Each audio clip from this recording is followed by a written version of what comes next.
আমাদের অনেকেরই দাঁত দেখা যায় এরকম না, হলুদ হয়ে যায় কিংবা কালো কড়া পড়ে যায়, কালো পাথর জমে যায়, মুখ থেকে কথা বলতে গেলে ভীষণ বাজে দুর্গন্ধ বের হয়। ঘরোয়া আমরা যদি কিছু রেমেডি অ্যাপ্লাই করি, এই যে দাঁত হলুদ হয়ে যায় কিংবা দাঁতে পাথর জমে, দাঁত কালচে হয়ে গেছে, দাঁতের মাড়ি ফুলে যায়, ব্যথা যন্ত্রণা করে, মুখ থেকে কথা বলতে গেলে বাজে দুর্গন্ধ বের হয়, সব সমস্যাই সমাধান করে নিতে পারবেন ঘরোয়া এই রেমেডিটি যদি আপনারা পরপর 3 দিন ব্যবহার করেন। দাঁত দেখবেন আপনাদের মুক্তোর মতো চকচক করবে, হলুদ দাঁত সাদা ধবধবে হয়ে যাবে। আমি এটা গ্যারান্টি দিয়ে আপনাদের বলছি। এই যে জিনিস, 2-3টে জিনিস আমাদের প্রত্যেকের বাড়িতেই থাকে, এমনকি দাঁতের জন্য ভীষণ উপকার। চলুন কিভাবে রেমেডিটি তৈরি করি দেখে নিই। সবার প্রথমেই দেখুন আমি নিয়ে নিয়েছি 1 টুকরো আদা, জল দিয়ে খুব ভালো করে কিন্তু আদাটাকে আমি ধুয়ে নিয়েছি। এবার আমি কি করছি, গ্রেটারের সাহায্যে এখানে আমি আদাটাকে এইভাবে গ্রেট করে নিচ্ছি। সামান্য পরিমাণ এখানে আমাদের আদার প্রয়োজন হবে।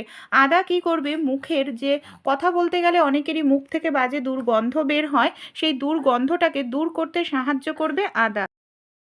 সেই সঙ্গে এখানে নিয়ে নিচ্ছি সামান্য পরিমাণ সর্ষের তেল। সর্ষের তেল কিন্তু দাঁতের জন্য ভীষণ ভালো, দাঁতে মানে একটা চকচকে ভাব আনতে সাহায্য করে সর্ষের তেল, আর আমাদের দাঁতকে সাদা করতেও সাহায্য করে। সামান্য পরিমাণ এখানে আমি নিয়ে নিয়েছি খাবার সোডা বা বেকিং সোডা। এটা বেশি পরিমাণে দেওয়া যাবে না, এটাই কিন্তু এই খাবার সোডা বেকিং সোডাই আমাদের দাঁতের হলুদ মানে হলদে ভাব চলে আসে সেটাকে দূর করবে, কিংবা কালো ভাব চলে আসলে দূর করবে, দাঁতে পাথর থাকলেও সেটাকেও দূর করতে সাহায্য করবে খাবার সোডা বা বেকিং সোডা। সামান্য পরিমাণ হলুদ গুঁড়ো দিয়ে দিচ্ছি। হলুদ যে কোনো ইনফেকশন দূর করতে সাহায্য করে। অনেক সময় দাঁত মাজতে গেলে দাঁতের মাড়ি থেকে রক্ত বের হয়, পাইরিয়ার মতো সমস্যাও দেখা দেয়, সেটাকে দূর করতে সাহায্য করবে হলুদ। দাঁতের মাড়ি যদি ফুলে যায়, ব্যথা করে, সেক্ষেত্রেও এই রেমেডিটি আপনারা ট্রাই করতে পারেন। লেবুর রস দিয়ে দিচ্ছি। লেবুতে যেহেতু সাইট্রিক অ্যাসিড থাকে, দাঁতের কালো ভাব হলুদ ভাব দূর করতেও ভীষণ সাহায্য করে। সব উপকরণ দিয়ে খুব ভালো করে আমাদের এইভাবে মিশিয়ে নিতে হবে। এবার আমরা কি করব, আমরা যে টুথপেস্ট রেগুলার ব্যবহার করি, সামান্য পরিমাণ টুথপেস্ট এখানে নিয়ে নিয়েছি। মিশ্রণটা আপনারা তৈরি করে 3-4 দিন ব্যবহার করতে পারবেন। পরপর 3 দিন ব্যবহার করে দেখুন এত সুন্দর রেজাল্ট পাবেন। আর যে জিনিসগুলো ব্যবহার করছি এটা কিন্তু আমাদের দাঁতের কোনো ক্ষতি করবে না। আমি গ্যারান্টি দিয়ে বলছি, যাদের দাঁত হলদে হয়ে গেছে কিংবা কালো পাথর জমে গেছে, সেই সমস্যাও দূর করে ফেলতে পারবেন এই রেমেডিটি যদি ট্রাই করেন। খুব সুন্দর করে এখানে আমাদের মিশিয়ে নিতে হবে।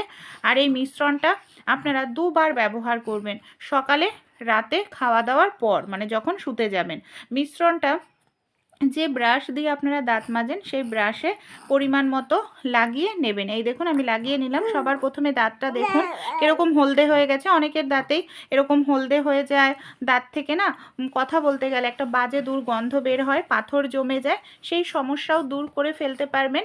এই মিশ্রণটা সামান্য পরিমাণ নিয়ে নিন, নিয়ে এইভাবে মানে ধীরে ধীরে দাঁতটা মাজবেন। একটু কিছুটা সময় নিয়ে মাজতে হবে, মানে তাড়াহুড়ো নয়, এইভাবে ওপর নিচ করে ধীরে ধীরে দাঁতটা মাজবেন। আর যাদের দাঁত দিয়ে রক্ত বের হয় তারা ব্রাশ না ব্যবহার করে হাতের আঙ্গুলে নেবেন মিশ্রণ। হাতের আঙ্গুলে নিয়ে এইভাবে ধীরে ধীরে খুব সুন্দর করে ওপরের দাঁত নিচের দাঁত মেজে নেবেন।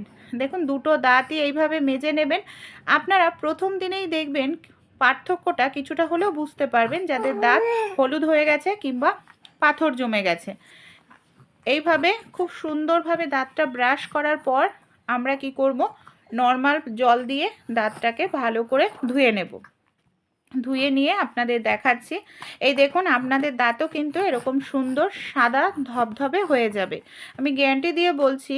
কারণ যে জিনিসগুলো ব্যবহার করা হয়েছে প্রত্যেকটা জিনিস ভীষণ উপকারী দাঁতের জন্য।